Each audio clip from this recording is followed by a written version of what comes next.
It's 3:19, Monday, March 4th, calling the House Labor and Commerce Committee to order.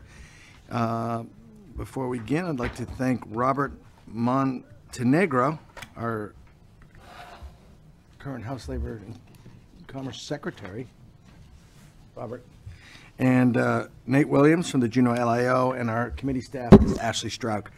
Members present are Representative Hannon, Representative Fields, Representative Tallarico, Representative Stutes, and Co-Chairman Ledoux, and I am Representative Wool. We have a quorum to conduct business. Today's agenda is to a confirmation hearing of a member of the Marijuana Board, Christopher Jaime, and that is our only order of business for today. So members have received the appointee's application. And I believe the appointee is on the line, so we'll hear from him and we can have questions and any public or phone-in testimony. So without any further ado, Mr. Jaime, are you on the line? Yes, sir, I am. Okay, thank you for calling in today. And if you want to make a statement, and then the committee will have questions. We'll have public questions and take it from there. So if you're ready to make a... Thank you, Chairman. We'll have just a short statement. I'd like to say good afternoon to the members of the Labor and Commerce Committee. First, I want to apologize for not being present. I'm currently down here in Kentucky attending the Southern Police Institute. I'd like to thank you guys for taking time out of your busy schedules. I'm honored to be speaking with you this afternoon. So a little bit about myself. I've lived in Alaska for the last 26 years and been employed with the Department of Public Safety for the last 18. During my time with the Department of Public Safety, I've had the privilege of living and raising my children in several communities throughout the state. I lived in Anchorage, Sitka, Fairbanks, Nome, and now Soldotna. I've worked both in the Division of Alaska State Troopers and the Division of Alaska Wildlife Troopers. I've had a diverse career where I've had the opportunity to work in an urban setting, a rural setting at a Nome, and enforce wildlife statutes and regulations throughout the state. These assignments have made me the troop that I am today. It's given me a well-rounded perspective of the needs and challenges facing the state. I'm grateful for Governor Dunleavy to appoint me to the Marijuana Control Board. I understand that the citizens of Alaska vote to legalize the cultivation, consumption, and distribution of marijuana. I'm not looking at expressing any of my personal views of marijuana or voting against the will of the people. I plan on taking a common sense approach while on the board and regulating marijuana from a public safety perspective. I will be receptive to the industry's needs and weigh all decisions through the prism of law. I've been contacted and actually went down to Peace Log Botanicals, which is a cultivator there in Kenai, and walked through their business and received a detailed explanation of the challenges that they face. On the same day, from there I went over to High Bush Buds in Soldotna and spoke with the owner there, and she provided me a tour of the business. I was shown the whole process from seed to sale. It's very interesting, and I'm excited for this opportunity. I also wanted to relate to the committee that I have not received any false direction from the governor's office nor from my department. Members of the board, I'd like to thank you one more time for this opportunity and look forward to the rest of my confirmation process. Thank you for your statement, Mr. Jaime. We have questions from the committee. Representative Ledoux. So I just have one question for you, and I just want to get your thoughts on it. And are we pronouncing it correctly, Mr. Jaime? Yes, you are, Chairwoman. So you're a current state employee.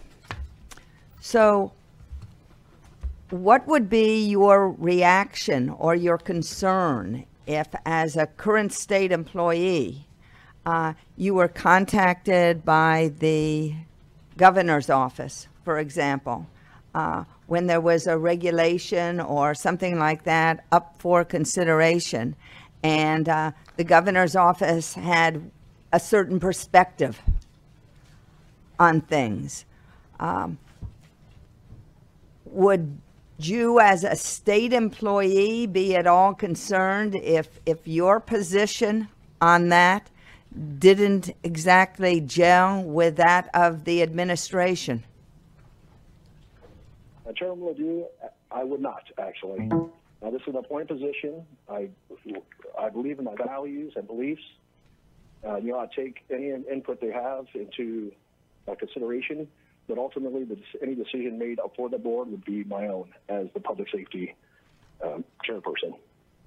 Can I just have one follow-up on? Sure. Are you part of the PSEA?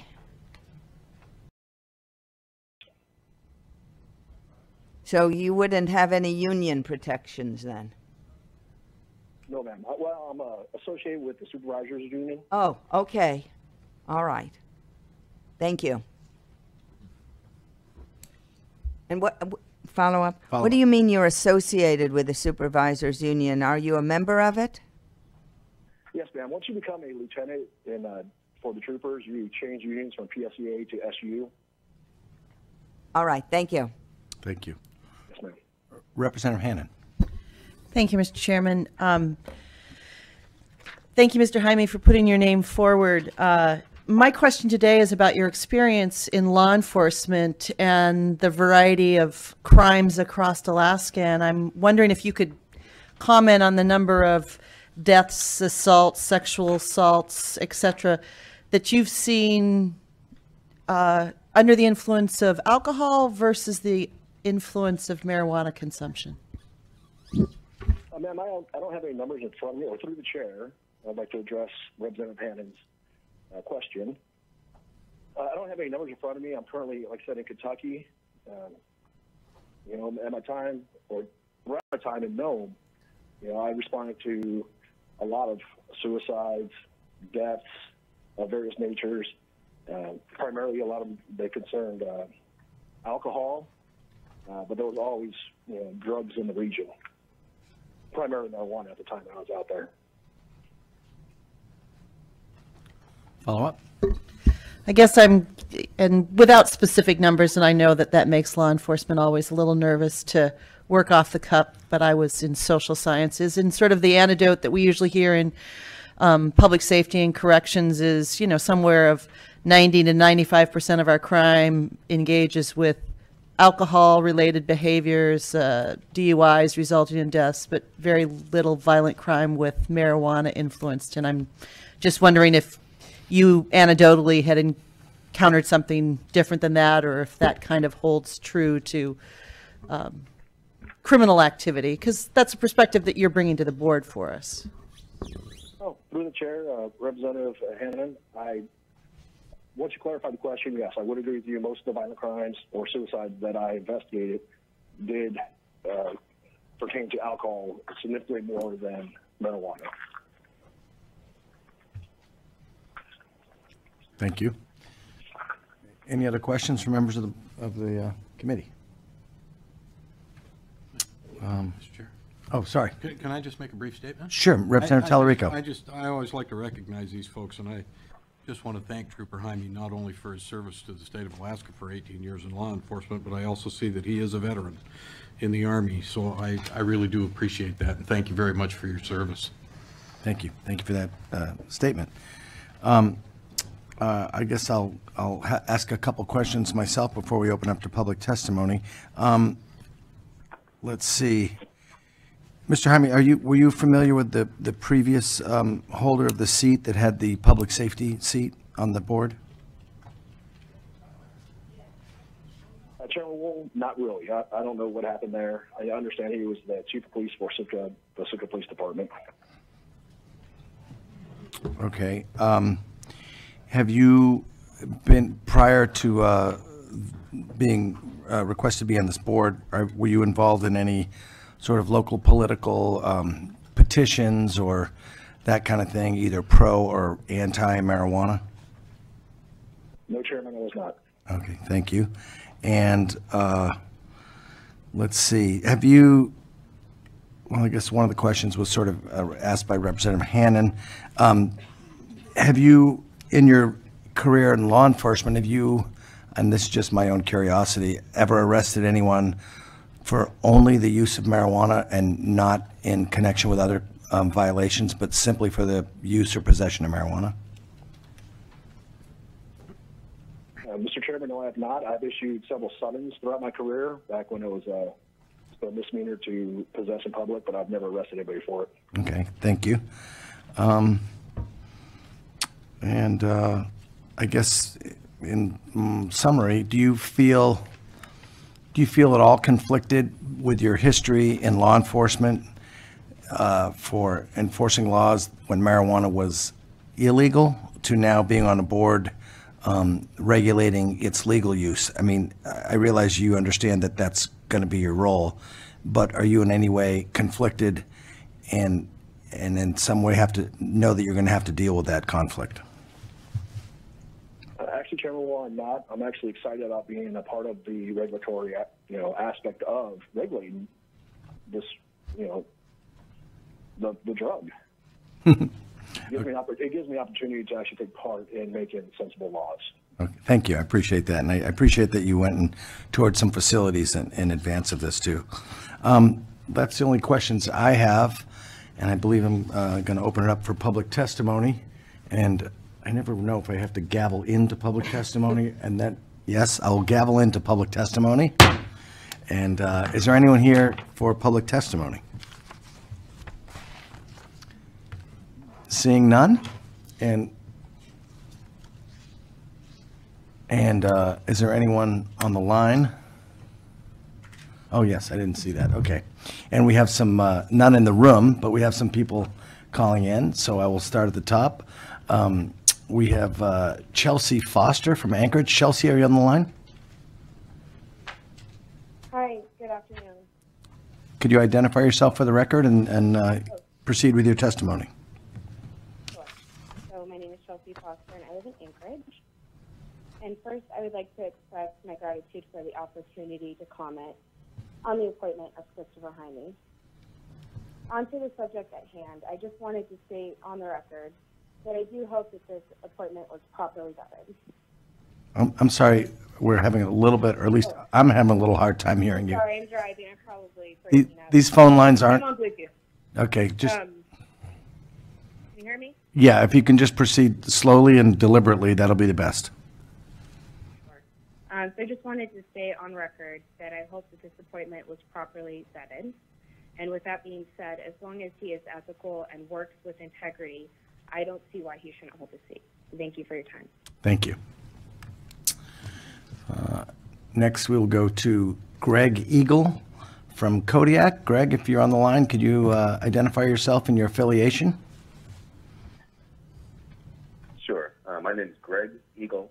I'm the owner of a limited cultivation facility in Kodiak, Bell's Flats Botanicals. Am I coming through okay? Can you hear me? Yes, we can. Thank you. Okay. I just wanted to say, I know it's really important when you have these different people you're putting on the board to like for the public safety to keep in mind that it's voted in. The laws were voted in by the state, and it's a big job for all these people to keep things running smoothly. There's a lot of hurdles. I know the enforcement part of the operation for the ANCO board has a real tough time trying to do more than they probably should be doing.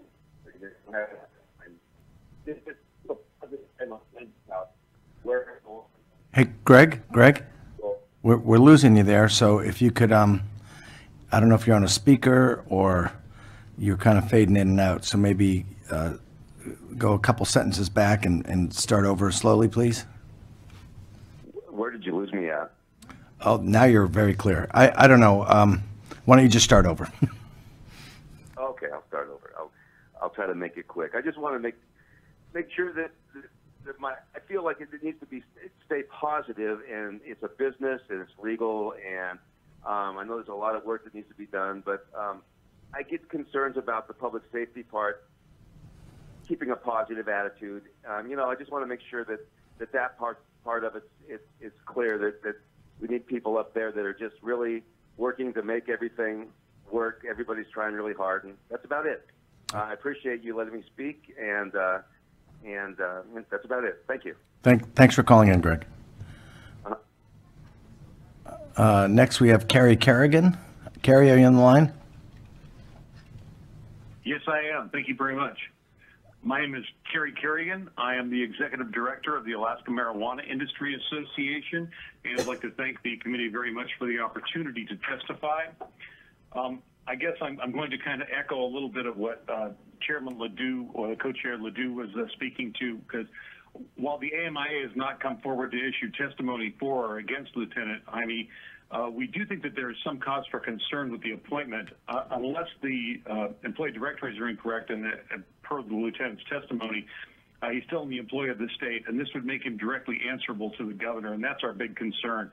Governor Dunleavy has made no secret of the fact that he desires to have the alcohol and marijuana control boards erased, and in fact, his nomination of Vivian Stiver shows how disruptive his intentions are, whether these boards remain in place or not. There's really no place for anyone who is under the influence of the governor on the marijuana control board, which sounds like an oxymoron, I guess. But if there's not some way to guarantee a firewall to protect him, because we think that's necessary. We understand how people feel, loyalty to their superiors. In the case of a board that is already under attack from the governor's office, there's no real way to assure that the actions that the lieutenant might undertake will be able to be shielded from the influence of the governor if he desires to exert that. We feel that it's critically important for any members of any board representing the voice of the public to make sure that they're impartial and that they're able to perform their duties on behalf of the people of the state. And this may be all but impossible while the lieutenant is in employ of the state in this situation. But from the testimony I've heard, I feel somewhat, I feel like it's promising. He sounds like if he went through a tour with Dolly and Patricia down on the Kenai Peninsula, I'm certain he's gotten the background that he would need to understand what the tasks at hand are. And with that, I would yield back my time and thank the chair and the committee for the opportunity to testify. Thank you, Cary. Thank you for your testimony and for the points you brought up. I see no more public testimony. Is there anyone else for public testimony? Seeing none, and none in the room and none online, I will close public testimony, and we will be back with the committee. Any other questions, comments? I guess I will say in closing that the points clarified by Mr. Carrigan as far as, and Representative Ledoux about being a state employee and also maintaining independence and autonomy on the board. And Lieutenant Jaime, you've already stated that you feel that you will be able to do that. Is that correct? Yes, sir, I am. And the other point that Mr. Carrigan made that I will ask you on the record is the proposal that the alcohol board and the marijuana board be disbanded and the duties of those boards be in the hand of the commissioner. Have you followed this issue? Do you have a position on this? Obviously, if that were to happen, you would not be on the board. Do you take a position on this proposal? I've thought about that, and that is totally up to governor's. It's his choice to do that or not. I'm not going to make a statement for or against. I think as the Marijuana Control Board, if we decide to do a statement together, I think that's more appropriate than me just voicing my opinion of the governor's proposal. Okay, well, let me follow up with maybe a slightly more general question. Do you feel that certain industries, whether it's alcohol, marijuana, or massage, or hairdressing, or whatever the industry may be, dentists, do you think there's a role for a board composed of both industry professionals and lay people, whether they're public health, public safety, rural, or any other kind? Do you think those industries are best suited by having people from the public representing and making decisions about that board as opposed to strictly professional hired bureaucrats? The boards are always a good thing because you do get a variety of opinions. So ultimately, it's, if there's fiscal restraints within the government, then we'll make do. Thank you. Representative Hannon has a question. Thank you. Through the chair. I guess this has my wheels spinning back to, in your job status, will you have to take leave from your job to attend the meetings, Or because it requires you to be public safety, are you on the state clock when you're attending meetings? And how will that impact your trooper post? Through the chair, Representative Hannon, I do believe I get paid for my salary when I attend these board meetings. I'll be in civilian clothes representing the public safety seat. And as far as my post goes, I have supervisors that can come down or sergeants that can also perform my job while I'm gone. Okay, thank you. And seeing no more questions from the committee, any closing statements on this appointee? Representative Ledoux. Well, I just wanted to say that with regard to the concern that I have, it's been a little bit put to rest by the fact that Mr. Jaime is a member of APEA, which I kind of think Supervisors Union, which I think does present some sort of a firewall. Of course, any person who's on boards and commissions can be fired by the governor at will, but that doesn't go for state employees who are under a union contract. So just wanted to put that on the record. Thank you, Representative Ledoux. And seeing no more questions or comments, I think I go back to Representative Ledoux. And the Labor and Commerce Committee has reviewed the qualifications of the governor's appointee and recommends that the following name be forwarded to a joint session for consideration. Christopher Jaime for the Alaska Marijuana Control Board. This does not reflect intent by any of the members to vote for or against this individual during any further sessions for the purposes of confirmation. thank you, Representative Ledoux. And this name will be forwarded to the joint session. After we adjourn, please stay behind to sign the confirmation committee report. On that, it's 3:41, and the Labor and Commerce meeting is adjourned.